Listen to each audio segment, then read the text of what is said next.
Alors bonjour à tous, bienvenue dans cette vidéo. Alors aujourd'hui je vais parler d'amour chez le HP, chez le zèbre, chez le surdoué, un thème vraiment central dans la vie du zèbre et pas du tout évident ni à vivre ni à décliner d'ailleurs, mais je vais quand même essayer dans cette vidéo de décortiquer deux, trois choses et de vous montrer deux ou trois mécanismes. Alors, il y a une personne, un monsieur qui me met dans un commentaire mais qu'elle nous parle d'amour, likez mon commentaire pour qu'elle le voie. Alors elle le voit, elle voit les commentaires, elle lit les commentaires, donc pas de souci, on va parler d'amour, c'est le printemps, parlons d'amour. Il y a une autre personne qui me dit, et ça je trouve que c'est une très belle entrée en matière, qui me dit finalement intensité qui rime avec immensité. Et ben voilà, déjà là on pose quelque chose pour moi qui est vraiment fondamental, c'est-à-dire que pour moi l'amour chez le HP c'est avant tout une énergie. L'amour c'est une énergie, mais chez le HP c'est une énergie très forte parce que c'est une énergie évidemment très vitale et qui doit déjà se poser de façon verticale. C'est-à-dire que cet amour, ce potentiel d'amour, cette vibration de l'amour doit déjà se poser de façon verticale, c'est-à-dire en hyperconnexion, puisque finalement le zèbre c'est vraiment ça, c'est quelqu'un qui est en hyperconnexion, qui a un rapport au monde très existentiel. Donc déjà tout ce potentiel qu'il ressent, tout ce besoin d'amour, toute cette intensité d'amour doit déjà être posé de façon verticale. Parce que si cette intensité-là, il la pose de façon horizontale, ça va pas bien fonctionner.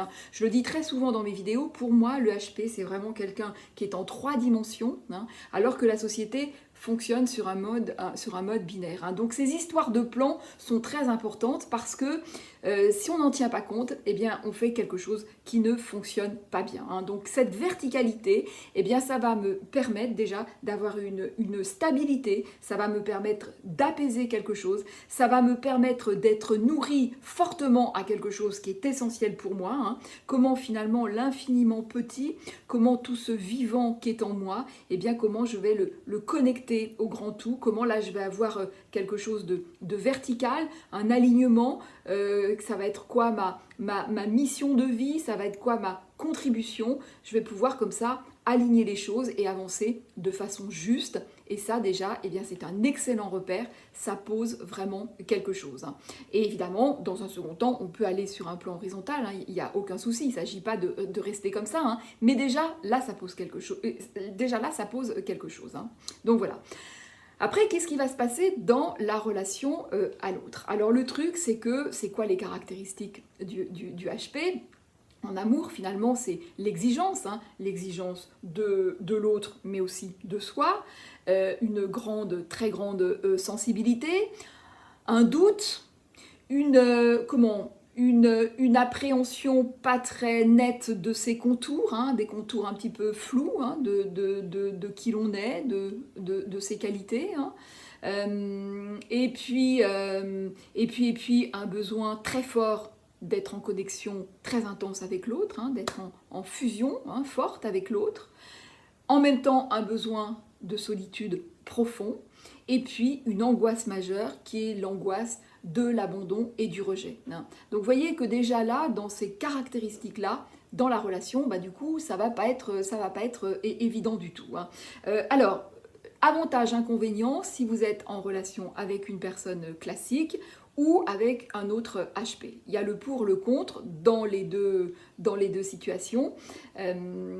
Alors, une personne plus classique, ça peut fonctionner, ou en tout cas un temps, à condition bien sûr qu'elle soit bienveillante et sensible. Sinon, ça ne marchera pas. Mais imaginons donc vous avez une personne bienveillante et sensible. L'avantage de cette relation, ça peut être déjà que... Alors déjà, ce que je voulais vous dire, ce qui est important, c'est que le zèbre, en début de relation, il va faire quelque chose qui est une manipulation, on ne peut pas dire autrement, qui est une forme de manipulation, en tout cas qui n'a rien à voir avec ce que fait le pervers narcissique, mais qui est une forme de manipulation dans la mesure où son angoisse majeure, c'est la peur d'être abandonné, d'être rejeté, et en fait, il va faire en sorte de vraiment avoir la preuve que l'autre tient vraiment à lui. Il veut s'en assurer vraiment profondément parce que c'est très très angoissant pour lui. Alors comme il est à l'affût du moindre détail, de la moindre réflexion, bon, eh bien il va être très très très très attentif à la chose, la petite dissonance qui pourrait faire qu'on l'abandonne. Et ça c'est quelque chose que je vous donne à réfléchir parce qu'il y a beaucoup de zèbres qui me disent mais finalement mes relations capotent toujours parce que cette façon de faire est parfois très inconsciente et très pénible pour l'autre. Hein. Parce que du coup, le zèbre va mettre une tension forte là-dedans. Hein. Comme il fait tout avec beaucoup d'intensité, donc il va mettre une tension forte et l'autre va le ressentir et ça va être très désagréable. Donc il va poser des questions, il va fouiner, il va gratter et voilà. Donc ça, repérez ça et essayez une fois que vous avez repéré ça, eh bien, de travailler un petit peu la chose, déjà de la mettre en conscience et puis un petit peu de travailler la chose. Hein. Voilà, premièrement. Alors, ce qui va se passer, c'est que si le zèbre est dans une relation avec une personne plus classique, eh bien déjà, cette peur de l'abandon, elle va être un petit peu plus apaisée parce que le zèbre va bien maîtriser la relation. Il va être en capacité de lire dans l'autre comme dans un livre ouvert. Hein. Ça va être très clair pour lui. Hein. Donc voilà, donc ça va être apaisant pour lui. Et puis la relation peut fonctionner sur le fait que eh bien, le zèbre peut tendre la main à l'autre, l'aider dans son chemin de vie. Hein. Généralement, le zèbre aime bien faire ça, il aime bien tendre la main, il aime bien, donc il va aider l'autre dans son cheminement. L'autre va être du coup ça va l'aider, hein. Le zèbre, ça va être très, très flatteur pour lui. Et puis l'autre, eh bien, peut l'aider dans ce qui est un petit peu plus difficile pour les zèbres, c'est-à-dire tout l'aspect très matérialiste, très carré des choses, voilà, dans lequel le zèbre n'est pas forcément très, très, voilà, très, très fort là-dedans. Hein. Donc ça peut être une bonne complémentarité. Le truc, c'est qu'avec le temps, eh bien, ça peut un petit peu, le zèbre va un petit peu, eh bien, se lasser, s'ennuyer, parce que l'autre sera pas assez intense, l'autre pourra pas le suivre dans sa façon de réfléchir, dans sa façon de voir les choses, dans sa sensibilité, dans son exigence, et là, donc, du coup, ça va créer des tensions. L'autre va lui renvoyer que il est jamais content, que c'est un emmerdeur, que c'est un insatisfait, et le zèbre, lui, eh bien, il va être extrêmement frustré de cela et il peut devenir, et ça va être souffrant pour lui, il peut devenir raide, se tendre, se crisper, être vraiment en hyper contrôle et c'est à ce moment-là d'ailleurs que certains zèbres se disent mais je me demande si je ne serais pas pervers narcissique ou que le conjoint dit mais finalement je me demande si mon conjoint ou ma conjointe ne serait pas pervers narcissique parce que à l'extérieur, elle est charmante et au sein du foyer, eh bien, elle est vraiment pas sympa et voilà. Et ça, évidemment, ça n'a rien à voir avec la perversion narcissique, hein, mais ça, c'est quelque chose que le zèbre, ça va être souffrant pour lui, hein, parce que il aime pas être comme ça. Il s'en rend compte et vraiment, c'est difficile pour lui. Ce truc-là, c'est difficile. Il peut en vouloir à l'autre parce qu'il va dire à l'autre, mais purée, mais tu fais pas les choses assez bien, tu vas pas assez vite, t'as pas vu ci, t'as pas compris ça, et finalement, eh bien, si je suis comme ça, c'est de ta faute. Donc, le zèbre va complètement tout maîtriser, va être en contrôle de tout parce que il ne peut pas lâcher l'affaire parce que l'autre, eh bien, de son point de vue, ne fait pas assez bien, ne va pas assez vite, n'a pas tout vu comme lui, et voilà. Et donc ça, voilà, ça c'est pas top et c'est malheureusement assez souvent que ça arrive. Hein. Donc voilà, donc la relation peut vraiment comme ça se déliter et avoir vraiment un passage très désagréable et le zèbre qui a du mal à couper le lien peut rester comme ça des années et des années à se satisfaire d'une relation qui n'est pas satisfaisante mais n'arrive pas à savoir, ne sait pas comment faire autrement, ne veut pas abandonner le foyer, ne veut pas casser ce lien et ça peut durer comme ça longtemps et finalement c'est souffrant pour tout le monde. Hein. Donc là aussi, et alors autre chose où le zèbre va pas être fier de lui et qu'il aura tendance à faire et qui va être aussi souffrant pour lui, c'est qu'à ce moment-là, il peut attendre de l'autre que ce soit l'autre qui s'en aille, que ce soit l'autre qui prenne la décision de la rupture. Hein. Et ça, il le vit mal généralement, hein, il se sent lâche, il se sent... c'est pas ok pour lui. Quand il est comme ça dans cette intensité, enfin quand il est comme ça en contrôle, désagréable, oui, il souffre de ça.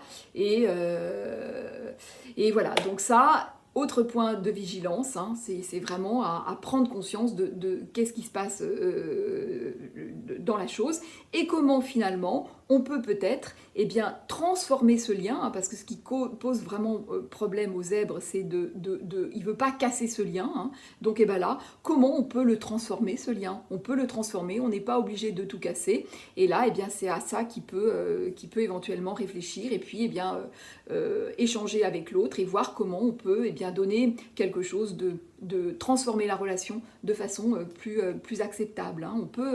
On peut et on doit faire preuve de créativité. Hein. De toute façon, le zèbre est créatif, mais parfois il ne va pas s'autoriser ça. Pourquoi? Mais parce qu'il ne se comprend pas bien. Il ne comprend pas bien ce qui se passe. Hein. Voilà pourquoi c'est important de bien se comprendre et de connaître son profil. Hein. Parfois, j'ai des personnes qui me disent « Mais à quoi ça sert que je connaisse mon profil? Ça me sert à quoi ?» Eh bien, ça sert à ça, par exemple, hein, de vraiment comprendre comment je fonctionne et qu'est-ce qui se passe dans comment fonctionne une personne plus classique et comment fonctionne un zèbre. Hein. Voilà. Alors, dans ma relation avec un autre HP, alors évidemment, là, ça peut être... Alors déjà, ça ne marche pas forcément, hein, parce que c'est pas parce qu'on est HP qu'on va bien s'entendre, hein, mais quand ça fonctionne, évidemment, là, ça peut être formidable, ça peut être extrêmement... parce que ça va être nourri, on va pouvoir fusionner intellectuellement, émotionnellement et spirituellement, et finalement, c'est ça que recherche le zèbre, hein, c'est finalement pouvoir être exprimé toute son entièreté, être reconnu dans son entièreté et permettre à l'autre aussi d'être dans sa globalité, dans son entièreté. Hein. Alors ça, c'est extrêmement chouette. Hein. Voilà. Donc ça peut être très bien. L'inconvénient, c'est que parfois, on peut vraiment, si on n'est pas raisonnable, on peut vraiment s'épuiser, aller dans des choses très très très intenses et se fatiguer. Et puis parfois, avec la fatigue, dans un second temps, on s'embrouille et on s'engueule. Hein, donc voilà. Et puis le truc aussi, c'est que... alors déjà, quand on s'engueule, évidemment, c'est aussi très intense, hein, tout est très intense, hein, voilà. Et puis ce qui va se passer, c'est que mine de rien, quand on est en relation avec un autre HP, qui par définition est complexe, eh bien on ne lit pas dans lui comme dans un livre ouvert, comme on peut le faire avec une personne plus classique. Hein. Donc du coup, eh bien l'autre peut nous inquiéter, nous-mêmes on va inquiéter l'autre, hein, donc il peut avoir comme ça tout un aspect des choses qui fait que, eh bien, on se renvoie, on est un petit peu inquiet, toujours peur, alors peur de ne pas être à la hauteur, peur que l'autre nous quitte, hein, et puis voilà, donc il peut avoir comme ça, eh bien, un aspect très insécurisant et très angoissant pour le zèbre. Hein. Donc là aussi, le maître mot, eh bien, c'est la communication, hein, vraiment échanger, c'est très important. Hein. Deux zèbres ensemble doivent vraiment échanger, se comprendre mutuellement, se comprendre soi, comprendre l'autre, comprendre la relation, faire part vraiment de ce qui est important pour l'autre, de partager ses angoisses. Hein. Déjà, ça va du coup tisser une très belle relation, ça va donner de la complicité à la relation. Et voilà, donc c'est vraiment très important. Souvent, entre deux HP, il y a au début de la relation des petits réglages, des réglages à faire, hein, parce que tout est suraigu et voilà. Donc, réglage. Évidemment, assurez-vous que vous avez affaire à une personne bienveillante, hein, donc à un autre HP, et non pas un pervers narcissique, hein, parce que c'est évidemment, c'est ça le danger. Hein, mais voilà, mais sinon voilà. Donc, réglage, communication sont vraiment les maîtres mots. Hein. Ce qui se passe également quand on a affaire à une personne plus classique, eh bien on peut, pourquoi pas, nourrir son besoin d'intensité en dehors du couple, avec un ami par exemple. Hein. Mais ce qui peut se passer dans ces cas-là, si on ne se connaît pas vraiment, si on ne connaît pas son profil, on peut être un petit peu... ça peut nous inquiéter en fait. Ça peut nous inquiéter d'être autant attiré par quelqu'un en dehors du couple. Et on peut se dire, oulala, mais qu'est-ce que ça dit, ça, hein? Et ça peut aussi réveiller, du coup, eh bien, ce qui nous manque dans le couple. Hein, parce que parfois, il y a des zèbres qui restent comme ça en couple, hein, bon an, mal an, qui sont dans la suradaptation, qui sont pas hyper épanouis. Et ils sentent bien qu'il leur manque quelque chose, mais ils savent pas forcément quoi réellement, s'ils ne se connaissent pas, hein, s'ils n'ont pas bien, ils savent pas vraiment quoi. Et quand ils voient une intensité comme ça, avec une autre personne en dehors du couple, cette intensité-là, ça peut réveiller chez eux une angoisse de dire « oulala, mais qu'est-ce que ça dit ça? Qu'est-ce que ça dit ?» Ils peuvent se rendre compte à quel point il y a quelque chose d'essentiel qui leur manque, qui manque à leur existence, et ça peut leur faire peur. Hein. Et parfois, donc, certains vont justement couper cette relation parce qu'ils sont trop effrayés, parce qu'ils ne la comprennent pas et ils ont peur finalement bien, que tout ce qu'ils ont construit capote et ils ont peur d'eux-mêmes en fait, hein, d'eux-mêmes, de cette intensité, voilà. Donc ça aussi, ça peut arriver fréquemment et voilà bon ce que je voulais vous partager sur cette vidéo. Donc maître mot, connaissance de soi, communication bien entendu, et voilà, et puis on peut cheminer, essayer de cheminer le plus tranquillement possible, même si évidemment c'est toujours cette peur de l'abandon et cette peur du rejet, c'est vraiment très fort chez le zèbre.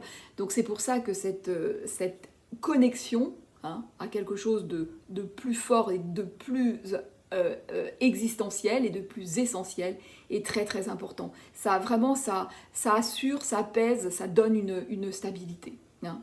Voilà, c'est tout pour cette vidéo. Donc je vous dis à très bientôt. N'oubliez pas de liker, de vous abonner, de commenter surtout. Hein, donnez-moi des commentaires, surtout pour cette vidéo. Ça peut être très très intéressant. Ça peut me donner des idées d'autres sujets. Hein. Et puis je vous dis à très vite dans une prochaine vidéo.